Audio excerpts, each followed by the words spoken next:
este hombre que cumplía pena de cárcel por el doble homicidio. Ustedes, hay harta polémica al respecto, hay polémica respecto a la independencia de los poderes del Estado, respecto justamente al sistema que tiene nuestro país para decretar estas libertades condicionales, pero quisiera saber en la opinión de cada uno de ustedes, ¿estarían a favor, votarían entonces a favor de una acusación constitucional contra la jueza Donoso, senador Chaguán? Bueno, primero yo no me puedo pronunciar porque estuvo como jurado en el caso de que se presente una acusación constitucional con los diputados. Podría quedar inhabilitado, pero quiero contarte un poco la historia porque... ¿Se escucha un audio? No sé si alguien tiene prendido... Un segundito. ¿Alguien tiene prendido algún audio, algún retorno de algo? Porque...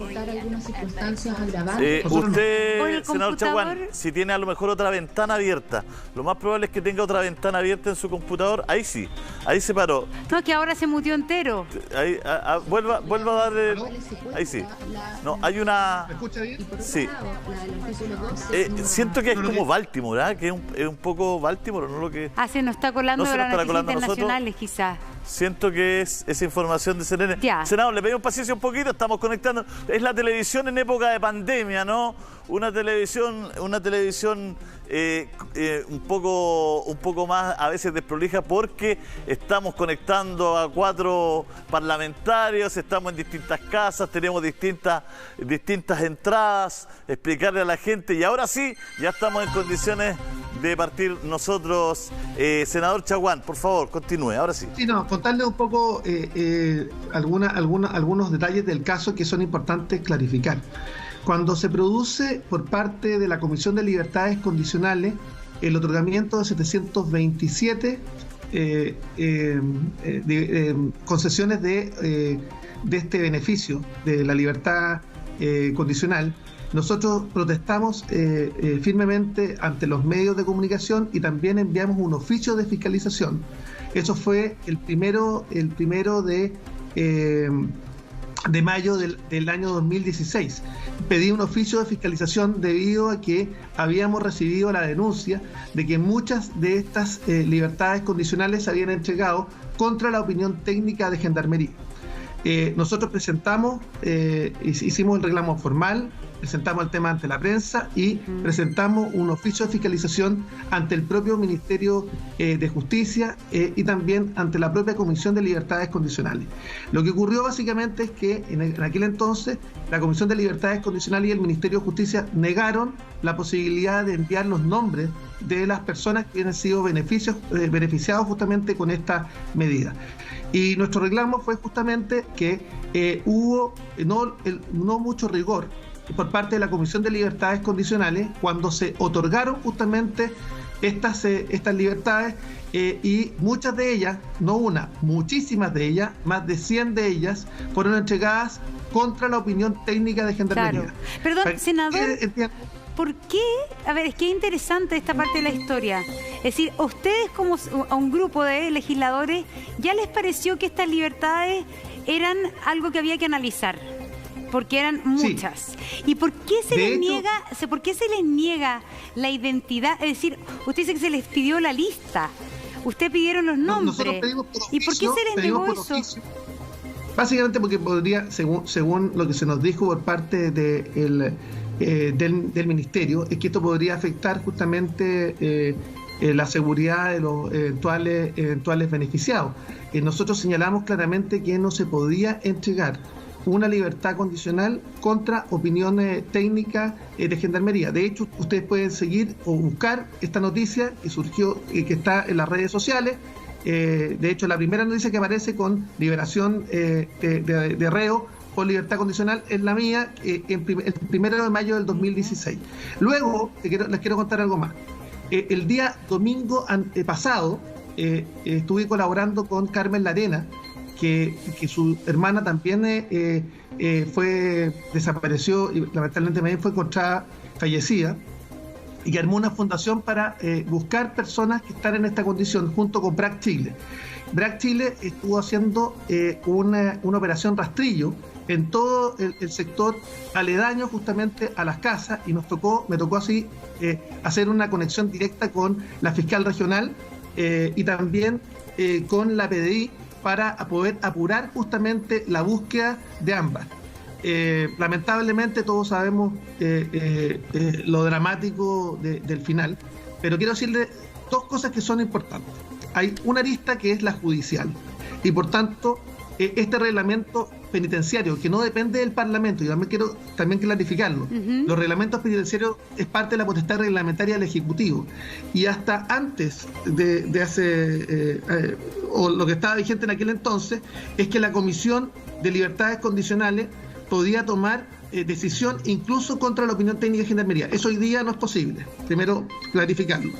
Y que es parte de la facultad reglamentaria del gobierno de turno, no del Parlamento, primer tema. Y segundo, señalar claramente que acá efectivamente la comisión tomó decisiones que afectaron no solamente al presunto autor de este lamentable y cruel y dramático homicidio, sino que adicionalmente se entregaron otras más de 100 libertades condicionales para casos similares a este, y por tanto el llamado también es a revisar todas las libertades condicionales que fueron otorgadas, no solamente ese año, sino también los años siguientes, que fueron entregadas contra la opinión técnica de Gendarmería.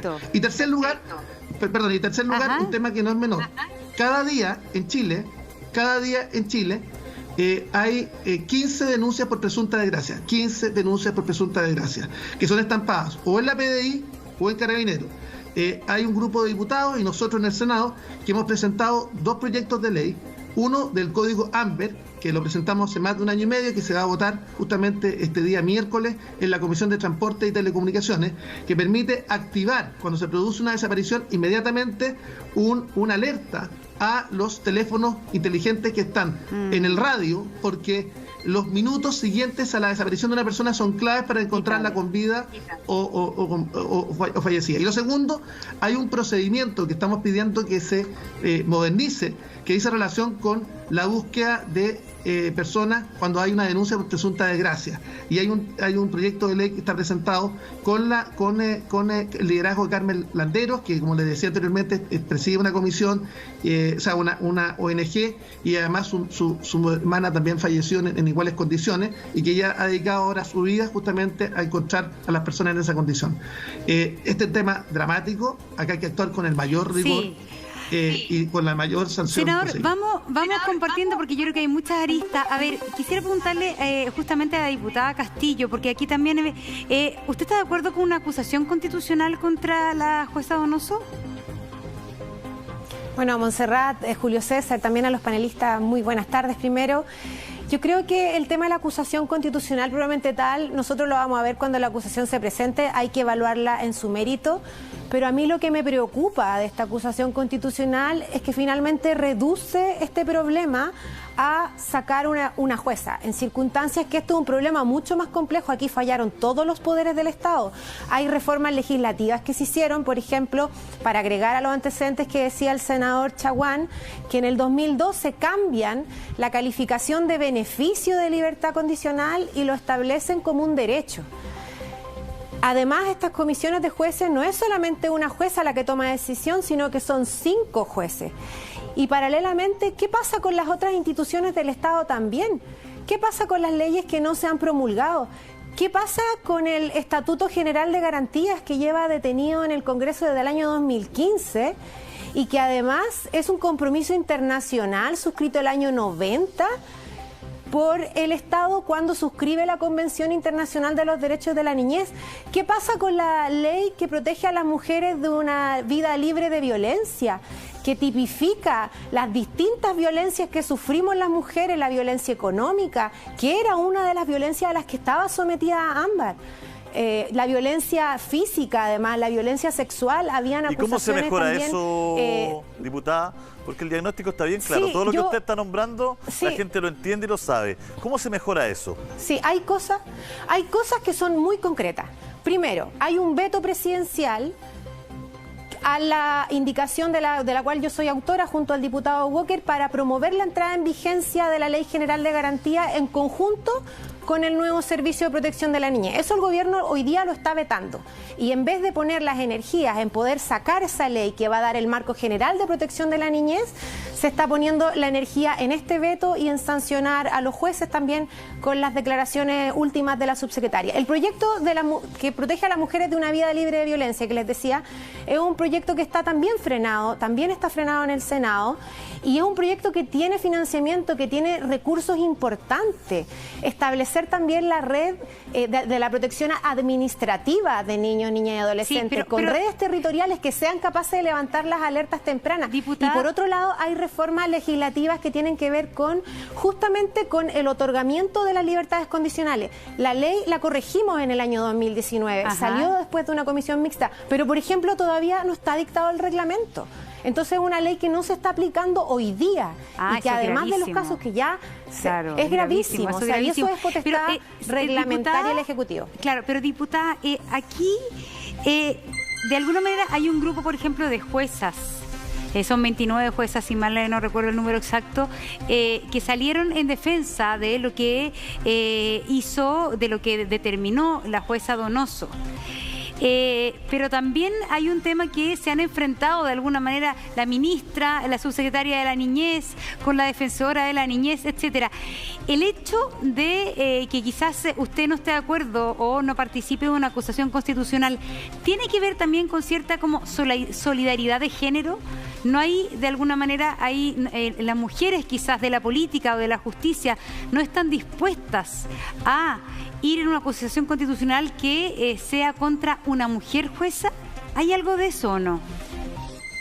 Yo todavía no me queda muy claro por qué la acusación constitucional es justo contra una sola jueza. No entiendo por qué no se plantea, por ejemplo, en términos de la comisión, porque esto fue una decisión unánime de 5 jueces. Eso me hace un poco de ruido. Pero yo creo que, bueno, yo soy feminista y la lucha feminista tiene que ver más que nada con la lucha de los oprimidos contra los opresores, además de las diferencias de género. No es un mujerismo tan simple como decir que cada vez que hay una mujer involucrada, en el fondo no se le puede someter a ciertas sanciones. Pero a mí lo que me preocupa más que eso es que siento que si se enfoca toda la energía en destituir una jueza, que vamos a ver el resultado de la acusación constitucional. Yo todavía no tengo acceso a la solicitud, no sé cuáles son las causales que se están esgrimiendo. Podemos dejar de lado todo lo otro que es, creo yo, lo más esencial para poder evitar justamente que estos casos ocurran. Si tuviéramos una red de protección de infancia, que niño, niña y adolescente con redes territoriales que sean capaces de levantar las alertas de manera temprana, probablemente podríamos haber evitado esta situación. También respecto a la madre de Ámbar, Julio César lo decía, lo escuché antes, que también... Sí. Que también no sabemos, quizás estaba también sometida a violencia. Entonces, todas esas cosas hay que atacarlas, son problemas estructurales Natalia, que detonan en estos casos que son completamente terribles. Diputada, ¿sabes lo que no concuerdo contigo? Porque, con usted, perdón, porque son cosas distintas que corren sobre carriles diferentes. Una cosa es todo lo que usted dice, que le encuentro toda la razón. Y le encuentro toda la razón que ahí hay que hacer foco e hincar el diente porque es una cuestión estructural de país, ¿no es cierto? Son cientos, son miles de niños que hoy día son vulnerables y que no tienen respuesta. Y también mujeres violentadas que no tienen respuesta. Pero otro carril distinto es dejar a un psicópata en libertad, porque si no hubiese sido Ámbar, hubiese sido otra. Y por lo general estos psicópatas son seriales. Entonces... a lo mejor no hubiese sido Ámbar porque la madre no se hubiera emparentado, hubiese sido una persona conocida, una persona del barrio, una persona que frecuentaba, ¿me entiende? No, son situaciones que en algún lugar se aparejan y yo entiendo dónde usted quiere poner énfasis, pero lo otro no es una cuestión menor.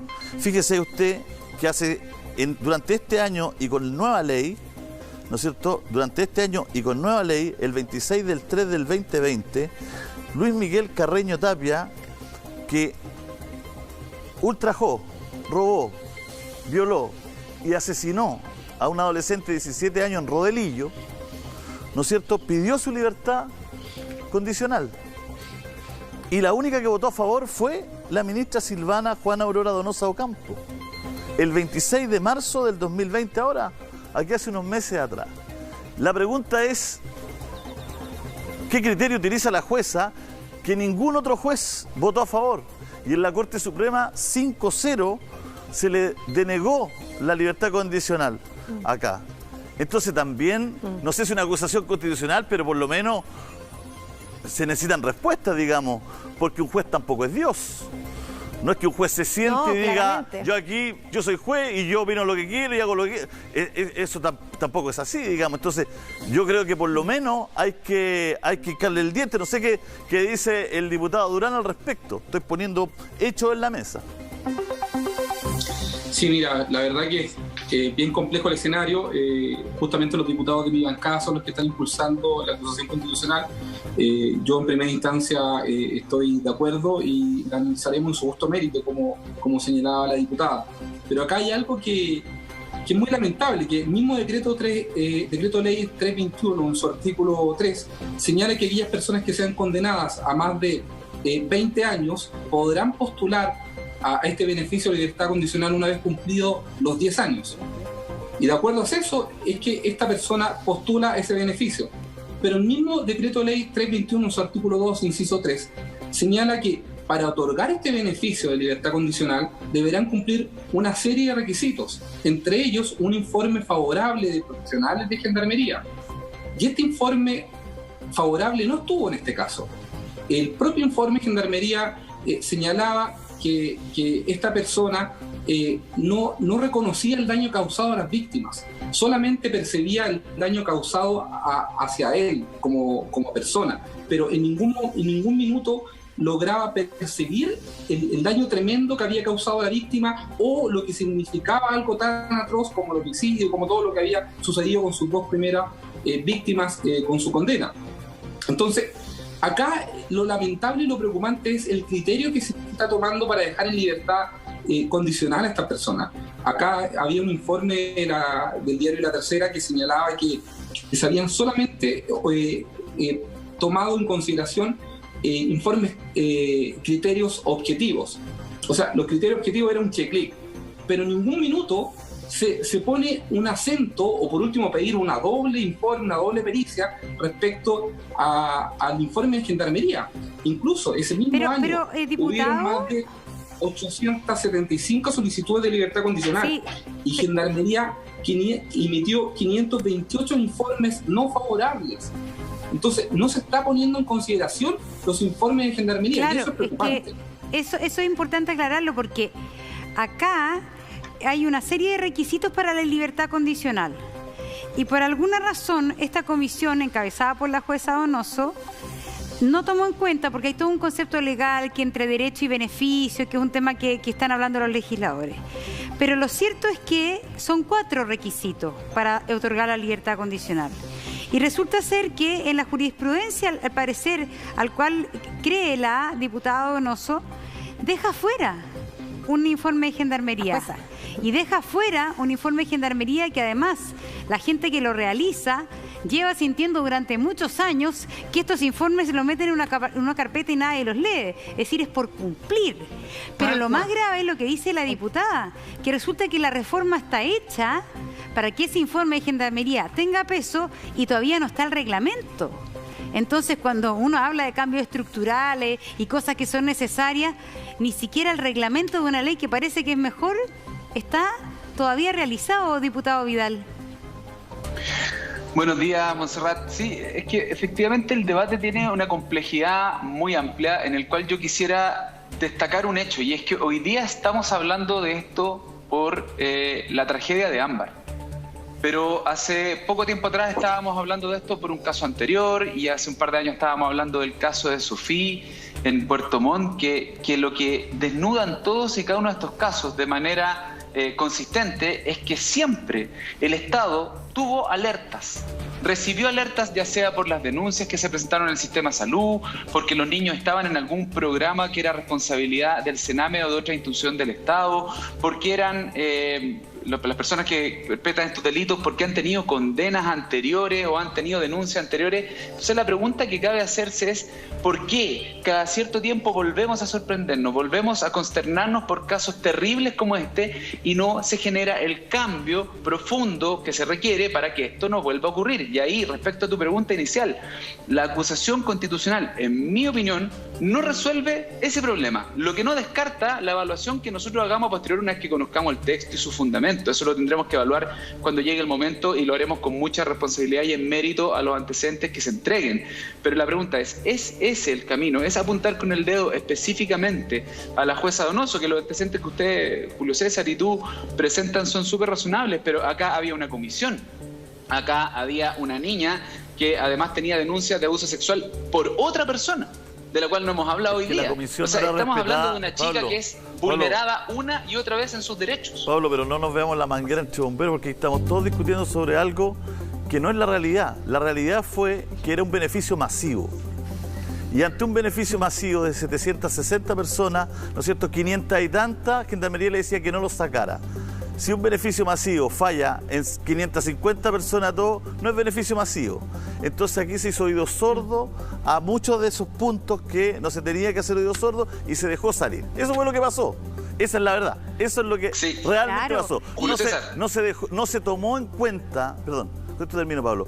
Es que porque la gente, Pablo, porque la gente que nos ve, los televidentes, todos leen ya, todos quieren información, está Google, ven los artículos de la fecha, están los listados. O sea, ¿qué es lo que pasó aquí realmente? No es que la jueza o el otro juez de la comisión no supieran del informe o no lo leyeron, así, oh, mira, hay 500 informes de Gendarmería, oh, no lo vi. No, si sabían que estaban esos informes todos. Se actuó así para que el beneficio masivo se hiciera efectivo. Y por eso hubo... ¿Puedo llegar a un antecedente penal? Por eso los diputados... por eso los diputados de la época... Sí. En esa ocasión, por eso fue la protesta que yo le envié justamente a la productora, que es del diario El Mercurio Valparaíso, de la fecha que yo he señalado, 1 de mayo del 2016, se entregó se acogió el 90% de las solicitudes, cuando el promedio era de 7%. O sea, 724 reos tuvieron la libertad condicional, en una situación que era completamente fuera de norma, y donde el promedio era el 7% de acoger justamente la solicitud de libertad condicional. Estoy entregándole este argumento a Pablo, porque en el fondo había una voluntad del Poder Judicial, ¿no es cierto?, que en ese minuto creo que era presidido por Dolmetsch, que no quiso ir al Congreso. Lo recuerdo como si fuera hoy. Porque el Congreso, y en esta parte de la clase política, que uno podrá tenerle distancia, pero se inquietó. Y los parlamentarios dijeron, hagamos comisión, ¿por qué están saliendo tanto? La presidenta Bachelet también el día lunes dice, oye, ya hay 2 detenidos, no han pasado ni 2 horas y ya hay 2 presos. La política se inquietó. Era una voluntad del Poder Judicial acá hacer este beneficio masivo, independiente de los informes de Gendarmería, independiente de todo. El problema es que cuando haya otro, va a pasar lo mismo. Y el problema que hay acá, que lo quiero circunscribir, es que no es lo mismo una persona que a lo mejor comete un asesinato en un, no sé, nunca va a estar bien, pero por lo que sea, pero es distinto los casos de violaciones, de ultrajes a niñas. Estamos hablando de niñas de 5 años, Pablo. En Santa Cruz hay un tipo, un ciudadano colombiano que ultrajó a una niña que fue a comprar un globo a su kiosco. Es el último con pena de muerte en Chile que está ahí preso. O sea, ese tipo merece que una jueza cualquiera le diga, oye, ¿sabes qué? Se te cumplieron los 10 años, ¿podés salir? O sea, eso es lo que está en cuestión. Hay miles de casos que son discutibles, que hay comisiones, pero tienen que haber algunos casos que no nomás. Es que quiero completar una cosa. Un segundito, Pablo. Lo que pasa es que acá hay un tema súper importante. Porque acá la jueza no es que haya estado atada de manos y cumplió con la ley. Acá hay una falta en su función de juez, porque su deber era tomar en consideración este informe de Gendarmería. El deber de un juez quien administra la justicia no es agarrar un papel con 700 nombres y decir cumplió los años, no sé qué, y dejar de lado el informe de Gendarmería. Los jueces, dentro de lo que yo entiendo, no son un funcionario que aplica burocracia y timbra cosas. Los jueces tienen que fundamentar sus fallos. especialmente cuando estamos hablando de libertades condicionales. Entonces, por eso me llama la atención que desde la actual oposición haya una reticencia inicial a una acusación constitucional frente a la jueza. Y por eso yo pregunto si no hay aquí, finalmente, algo que tiene que ver con defensas políticas, que no está dispuesta la oposición, o defensas que tienen que ser malentendido, defensa de género, que no están dispuestas a justamente acusar constitucionalmente y cuestionar los fallos de un juez. Es por eso que... Sí, Montserrat. Ajá. Perdón, es que respecto a lo que señalas tú y a lo que acaba de decir Julio César, yo quiero descartar de plano lo último. No hay una defensa de carácter político, yo al menos no conozco a la jueza, no tengo idea cuáles son sus ideas o si tiene una inclinación político-ideológica.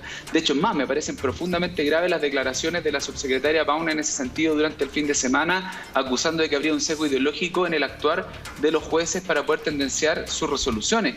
Y la dicotomía que plantea Julio César, yo al menos no me siento interpelado porque yo no estoy defendiendo aquello que Julio César critica. Comparto la crítica que él está haciendo. Si lo que yo estoy diciendo es una cosa que es complementaria, es que así como se tienen que revisar los procedimientos, así como es inaceptable que haya una ley vigente que no tenga el reglamento que precisamente ante estos casos modifica el procedimiento tanto de Gendarmería como de los tribunales para poder sancionar estas solicitudes, es que tenemos que revisar de manera integral el cómo estamos atendiendo a los jóvenes que están siendo vulnerados en sus derechos. Ámbar desaparece y finalmente aparece muerta cuando ella fue a buscar el pago de su pensión alimenticia. ¿Qué hacía ella haciendo ese trámite? Julio César da un caso completamente distinto, pero son uno y otro los casos que se acumulan donde la vulneración de derechos fue permanente en la vida de estas personas y que no nos hicimos cargo en ningún momento. Entonces, lo que yo digo es, respecto de la acusación constitucional, por supuesto que la vamos a revisar en su mérito y fue lo primero que dije, no la descarto en lo absoluto, pero no la hemos leído. Ahora, lo que sí digo es, tenemos que alguna vez poner la pausa y no solo preocuparnos de cómo atendemos el final del problema, sino que cómo lo tratamos desde el comienzo, desde la raíz, para que esto no vuelva a ocurrir. Sí, pero es que si sacamos las cuentas de los 700 y tantos personas que fueron beneficiadas con la libertad condicional, había evacuado 500 y tantos que la Gendarmería decía que no salieran. Es decir, salieron burlando la legislación de ese minuto más de 500 personas en libertad condicional. ¿Cómo le explicamos a los chilenos que salen 500 y tantas personas que no cumplían los requisitos? Es que es lo que es esto, Macondo. O sea, es que vivimos ¿dónde? En Kitsania. ¿Qué le explicamos a un ciudadano que no sabe que el vecino no cumplía ningún requisito y se le instaló al lado después de asesinar, robar, ultrajar a alguien? Entonces, eso es lo que hoy día falleció en la cárcel de San Miguel una persona por copiar CDs. Sí, o sea, tenemos un sistema. Pero por eso, Pablo, es que eso no puede ser. Mira lo que me están diciendo, Pablo. Si todos lamentamos eso, todos lamentamos eso. Pero lo que yo me refiero, Pablo, mira, hay 6 personas, hay 5 criminales que han cometido estos atroces crímenes que a cada 6 meses piden la libertad condicional. Tiene que haber una fundación que esté corriendo con el papeleo todos los semestres para que no salgan. ¿Cómo eso va a estar bien? ¿Cómo no vamos a ser capaces? No está bien. ¿Cómo no vamos a ser capaces de generar una ley que diga, mira, ¿sabéis que esto, para todos estos corre, menos para esto, para este asesino como Bustamante, que primero estuvo 10 años preso por robo, después mató a una mujer, mató a su hijo de 9 años, los tuvo en una casa una semana, le hizo feroces destrozos en sus cuerpos para meterlo a un tambor. Lo tuvo después 3 días en la casa. Después arrendó una casa con pandereta y un patio para